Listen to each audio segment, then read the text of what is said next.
juga Karo, kita sudah sangat panjang memiliki persaudaraan dengan etnis Tamil. Ini sesuatu yang luar biasa sebenarnya dalam sejarah bangsa kita, bahwa Indonesia ini tidak hanya diisi oleh etnis yang mendiami pulau-pulau yang ada saat ini, tetapi juga berasal dari berbagai belahan dunia, termasuk dari India. Hubungan antara kita, Indonesia, Nusantara ini dengan India ini sudah sangat panjang. Jadi Bapak Padita sudah menyebutkan bahwa tahun 1888 kalau nggak salah, 84 ya, didirikan satu kuil yang bersejarah sekarang jadi heritage yang namanya kuil Sri Mariamman, dan itu menandakan atau menjadi tapak sejarah yang sangat penting bagi kita mengenai bagaimana kehadiran etnis Tamil di Nusantara. Namun kalau kita lihat sejarah, hubungan antara Nusantara dengan India itu sudah sangat panjang, sangat panjang, jauh melampaui tahun yang tadi disebutkan. Mungkin itu hanya periode-periode akhir dari kehadiran atau interaksi hubungan kita Nusantara ini dengan India. Kalau kita lihat tapak-tapak sejarahnya, kalau kita lihat perjalanan-perjalanan sejarah dari para Maharesi, itu selalu kita mengatakan bahwa kehadiran agama Hindu di Nusantara ini tidak terlepas dari perjalanan para Maharesi yang juga datang dari India. Kisah Maharesi Agastya sekarang masih menjadi kepercayaan sangat kuat, ada di Jawa, kemudian juga di Bali. Kehadiran Markandeya yang juga ada di Bali itu juga tidak lepas dari sejarah interaksi hubungan yang sangat panjang antara Nusantara dengan India. Bahkan kalau kita lihat di India sendiri, saya nggak tahu, ini mungkin perlu ada satu riset. Di Odisha itu ada satu upacara yang disebut dengan Bali Yatra. Bali bisa saja itu diartikan sebagai Banten atau sarana upakara. Yatra itu perjalanan, dan itu ditandai oleh satu melepaskan perahu kecil begitu, dilepaskan dengan nyala api, nyala lilin gitu, dilepaskan di sungai atau di laut. Dan itu menunjukkan bagaimana di masa lalu perjalanan penting yang dilakukan oleh para leluhur kita itu melintasi samudra, melintasi laut, dan melintasi teluk. Samudra, teluk maupun laut itu bukanlah penghalang hubungan antar Indonesia atau Nusantara ini dengan Bharatawasa, tetapi sebuah penghubung di masa lalu. Saya kebetulan ketemu dengan seorang peneliti yang bernama Andrea Akri. Dia mempelajari manuskrip kuno. Dia menyebutkan bahwa perjalanan para leluhur kita di masa lalu itu menggunakan juga mekanisme yang kita sebut sebagai musim, ya, perjalanan berdasarkan musim. Kita di Indonesia ada yang disebut dengan muson, ya, musim muson. Ada muson barat, ada muson timur. Biasanya perjalanan kita di masa lalu kan tidak menggunakan kapal mesin seperti sekarang ini, tetapi menggunakan angin. Kalau angin bertiup dari timur ke barat, maka perahu itu atau perjalanan akan dilakukan dari arah timur ke barat. Begitu sebaliknya, ketika ada monsun, misalnya barat, angin mengalir atau lebih berembus dari arah barat ke timur, maka perjalanan juga terjadi dari barat ke arah timur. Jadi itu yang kita sebut sebagai bagaimana hubungan kita di masa lalu itu menggunakan laut sebagai jembatan. Dengan cara apa? Dengan cara mengikuti arah angin itu. Jadi kita bayangkan mengapa dari India bisa berlayar sampai Nusantara itu karena arah angin dari arah utara dari India itu bisa ke Nusantara, sehingga bahkan bisa ke Austronesia, ke arah Semenanjung Malaya gitu. Sehingga bisa dari India ke Semenanjung Malaya, atau sebaliknya dari arah Nusantara Semenanjung Malaya itu ke arah India menggunakan mekanisme kapal-kapal layar yang tergantung pada musim. Nah, itu kita bisa bayangkan masa lalu hebatnya para leluhur kita. Itu bisa menemukan satu tempat itu dengan cara mengikuti arah perjalanan musim monsun. Nah, ini menurut saya satu hal yang menarik, bagaimana kita membangun satu jembatan kebudayaan. Itu tidak hanya berdasarkan kontinental ya, benua itu. Kalau orang mengatakan orang berinteraksi kebudayaannya sangat mudah kalau dia satu benua. Ternyata tidak. Di masa lalu berinteraksi itu bisa melewati laut untuk mengatakan bahwa satu tempat bisa dipengaruhi oleh budaya yang dihasilkan dari tempat lain yang berbeda. Di dalamnya ada harus melewati lautan untuk menyeberangi. Nah, itu yang menurut saya menjadi penting, bagaimana kita di dalam masyarakat Nusantara sekarang ini menyadari bahwa masa lalu kita, para leluhur kita itu ternyata berinteraksi secara luar biasa melalui laut.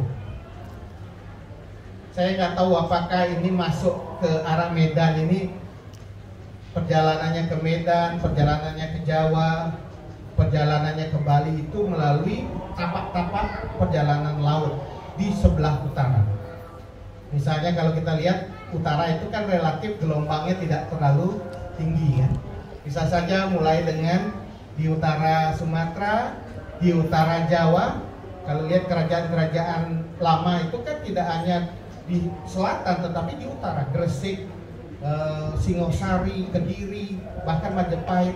Dan kemudian bahkan abad ke-7 atau ke-8 kita punya satu di Sumatera tapak historis yang luar biasa, yaitu di yang kita sebut Muaro Jambi. Dengan dimulainya satu universitas sebenarnya agama Buddha waktu itu yang dipimpin oleh Maharishi Dharmakirti, dan di dalamnya itu ada proses untuk menerima murid-murid yang berasal justru dari India. Bahkan penyebaran Buddha yang ada di Tibet sekarang ini bisa jadi dimulai prosesnya dari proses pendidikan yang ada di Swarnadwipha, yaitu di Muaro Jambi. Karena dari seluruh Asia itu sekolahnya di Muaro Jambi, sekolah agama Buddha. Dan dari situ mereka menyebar lagi ke India Selatan, naik ke Tibet. Dan kemudian menjadi satu yang menarik ketika Dalai Lama sekarang di Tibet itu ingin sekali untuk datang ke Muaro Jambi, karena di situ tapak historis dari kehadiran Buddha yang Vajrayana yang kemudian sekarang berkembang di Tibet. Bapak Ibu sekalian, selain itu kita juga bisa melihat lebih jauh bagaimana proses kehadirannya di Bali, misalnya bagian utara. Ya, kalau Bali di bagian utara itu pelabuhan-pelabuhan kuno ada di sana, ada Gilimanuk, ada Serilit, ada Julang. Itu adalah pelabuhan kuno.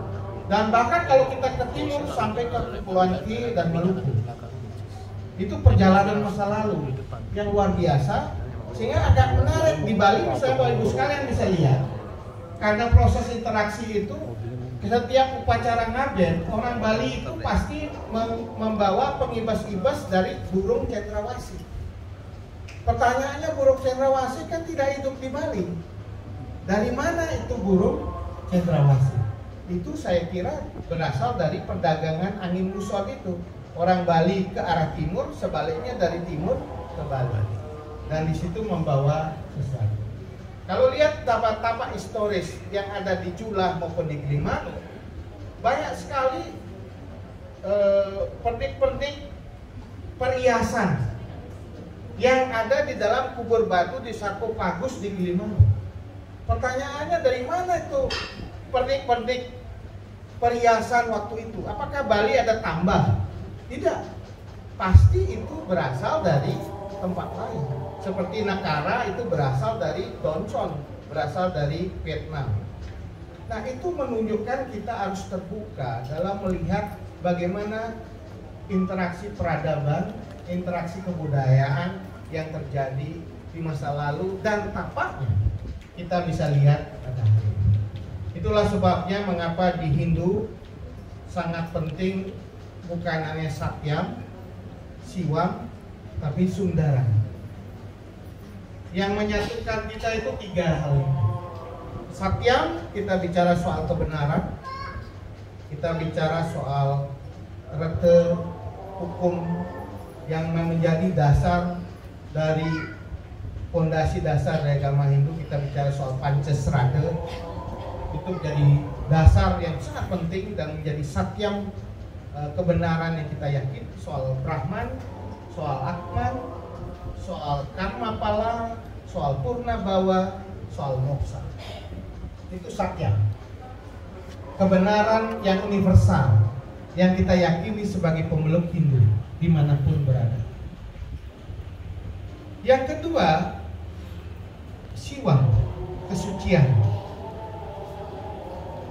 Upaya kita dalam kehidupan kita sehari-hari itu selalu dilakukan untuk meraih atau menambah atau memperkuat kesucian yang kita miliki.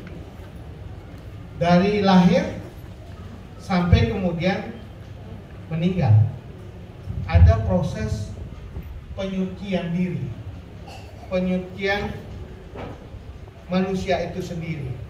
Nah, saya kira ini proses penyucian Pamarisuda itu tidak hanya dalam pengertian fisik. Kalau kita bicara kesucian kan kita bicara seringkali ya kita sudah mandi bersih. Kalau kita bersih, kita anggap sudah mendekati kesucian. Tetapi kesucian itu tidak hanya sakala, tetapi di skala. Dimensi spiritual yang harus kita tingkatkan. Ada proses penyucian yang terus-menerus dilakukan. Di upacara-upacara yang berkembang, mohon maaf saya pakai contohnya di Bali, mungkin juga di masyarakat Tamil juga terjadi. Dari Kempus Pungset itu ketika bayi itu lahir, kemudian harus lepas busarnya, kemudian ada manusia itu ada tangga-tangganya, di upacara diinisiasi kembali 3 potonan, kemudian menekdal, kemudian mesangi, kemudian sampai pada Griasta Asrama pernikahan, kemudian ngaben, pelepon, perabuan, pebasmian, triyatnya itu sebuah upacara pembersihan. Jadi tata cara yang digunakan oleh pandita yang terutama di Bali, Pak, mohon maaf karena saya referensinya nanti mungkin Bapak bisa tambahkan, itu selalu upaya untuk ngage kirte, untuk ngage sumber-sumber yang bisa menyucikan dan mencari sumber kesucian. Jadi tirta penglukatan, tirta pembersihan itu adalah upaya untuk penyucian yang dilakukan melalui manusia atau di alam ini berbuasuan sampai ke alam yang swahlok. Jadi semua disucikan. Nah, kesucian menjadi esensi. Oleh karena itu maka saya sering menyampaikan kesucian itu harus kita cari bersama-sama. Kita harus melakukan upaya untuk mendapatkan kesucian karena Ida Betara, Ida Sang Yang Widiwasa itu maha suci. Bagaimana kita bisa mendekati yang maha suci kalau kita tidak suci? Nah, oleh karena itu kesucian itu harus kita cari. Bagaimana cara kita mendapatkan kesucian? Menurut saya tidak hanya melalui upaya skala mandi, membersihkan diri, puja, mendapatkan tirta, tetapi melalui Trikaya Parisuda. Kita harus mulai dengan berpikir yang baik, berkata yang baik, yang suci, dan bertindak yang baik dan suci. Jadi yang membuat kita parisuda itu, yang kita membuat kita suci, bersih itu adalah pikiran kita, perkataan kita, perbuatan kita. Jadi tidak bisa, mungkin kita bisa tiap hari mandi, minta tirta dari penglukatan, pembersihan dari Bapak Pandita, terus kita dapat penglukatan, dengan itu kita bersih, belum tentu kita suci dengan itu. Karena yang menyucikan itu adalah apa yang kita pikirkan, apa yang kita ucapkan, apa yang kita lakukan. Oleh karena itu umat Hindu, marilah kita sama-sama untuk mencari kesucian atau menambah kesucian itu dengan tidak hanya ritual saja, tetapi melalui perkataan, perbuatan, dan pikiran yang baik. Maka dengan cara seperti itu saya kira kita akan mendapatkan kesucian. Nah, yang ketiga ini menjadi ciri khas Hindu di mana-mana, yaitu Sundara, keindahan. Makanya banyak sekali orang yang sangat kagum dengan kita umat Hindu, karena di dalam umat Hindu itu beragama itu tidak hanya sekedar soal hukum saja. Kalau soal hukum kan boleh tidak boleh, apa yang kita sebut sebagai sesuatu yang patut tidak patut, itu bukan itu saja, tetapi ada keindahan. Makanya apa? Yang membuat kita menjadi bangga, bersyukur menjadi orang Hindu, umat Hindu. Karena kemana-mana ketika kita datang, apakah ke kuil, ke pura, kita menemukan keindahan. Mengapa keindahan itu kita temukan di pura atau di kuil? Ini menjadi sesuatu yang sangat penting. Mengapa kita, umat Hindu, memuja Tuhan dengan keindahan? Kalau tidak indah ya nggak mungkin kita bikin ornamen seperti ini ya. Kita hias pelinggih Betara, itu Betara Kali, Dewi Kali itu dengan sangat indah. Kita hormati dan kita juga hias berbagai tempat untuk mengekspresikan bakti kita. Di pura-pura arsitektur itu luar biasa. Tadi Pak Pandita menyebutkan ternyata kita sudah punya orang-orang yang bisa mendesain ukiran-ukiran gaya khas Tamil yang bisa dilakukan. Mengapa pura-pura harus dibuat seperti itu? Bukankah cukup dengan gini saja, beruangan saja kita melakukan bakti puja? Tidak. Orang Hindu atau umat Hindu juga menekankan soal Sundara, keindahan. Mengapa keindahan? Karena ide Sang Hyang Widiwasa itu maha indah. Jadi kalau kita melihat atau merasakan beliau maha indah, kita ingin sesuatu yang ada di sekitar beliau menjadi indah.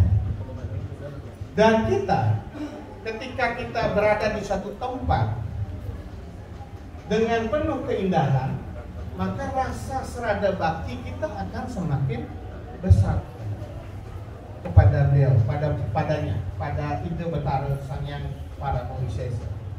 Karena beliau maha indah, maka kita mendekati, memuja beliau dengan keindahan. Tadi Bajan luar biasa indah.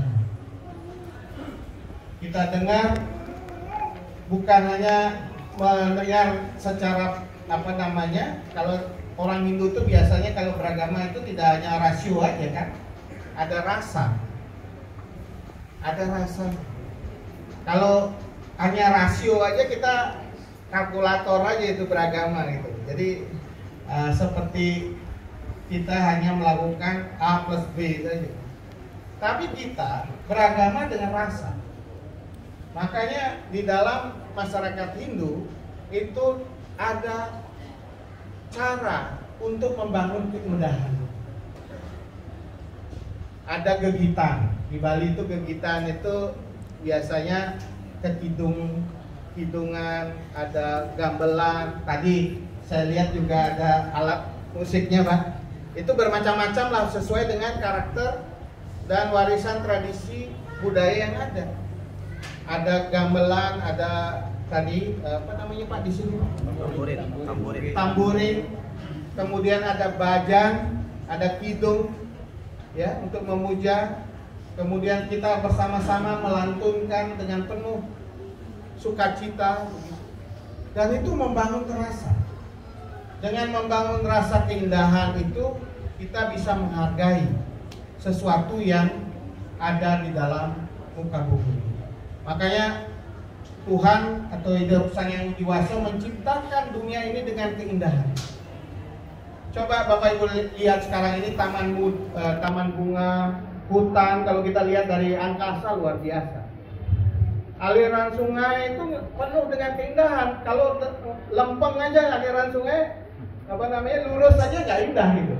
Pasti ada kelokan-kelokan. Dan itu menunjukkan dunia ini pun diciptakan oleh Tuhan dengan keindahan.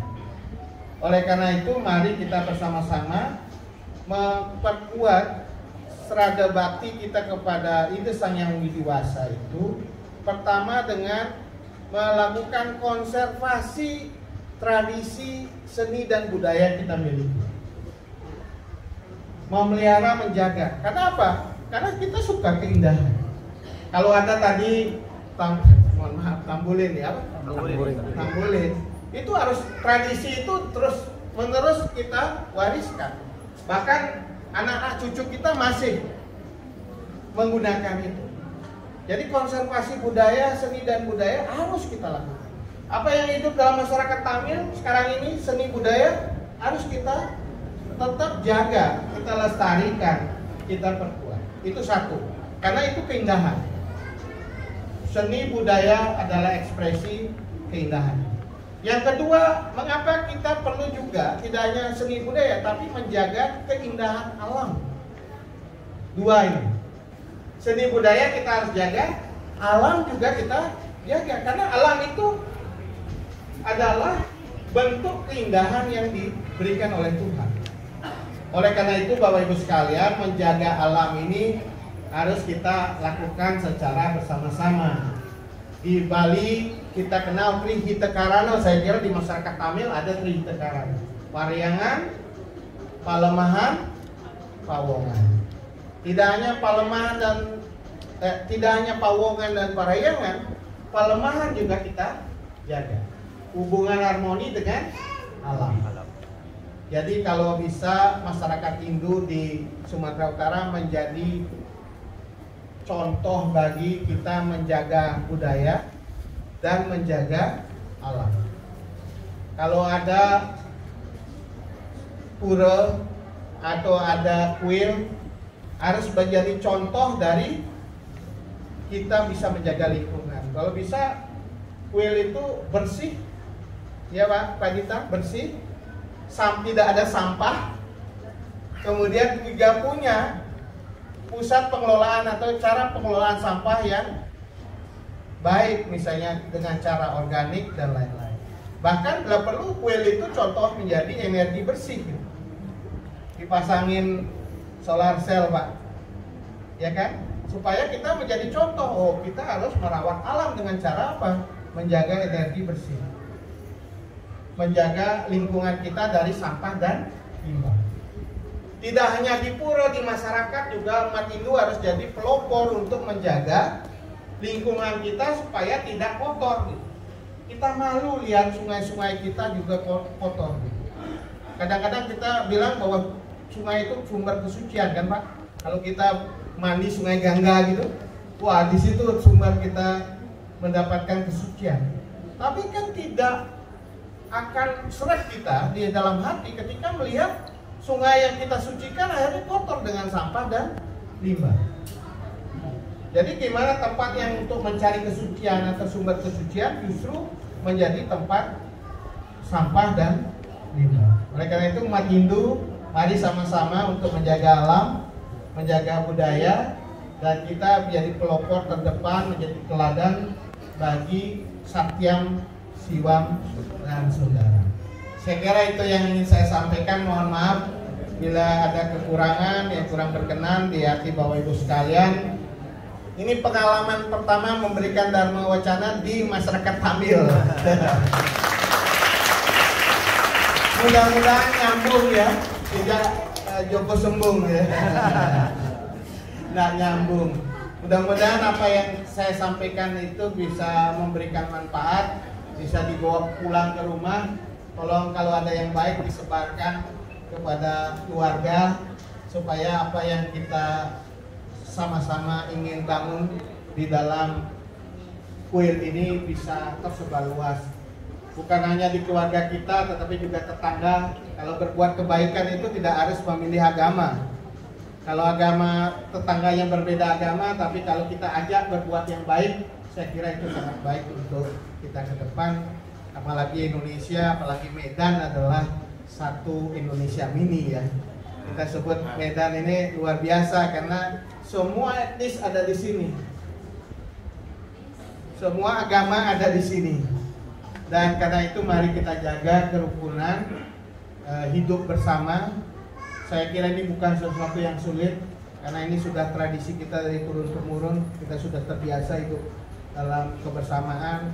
Perbedaan agama, perbedaan suku, perbedaan ras, perbedaan jenis warna kulit itu tidak menjadi penghalang kita untuk tetap hidup rukun.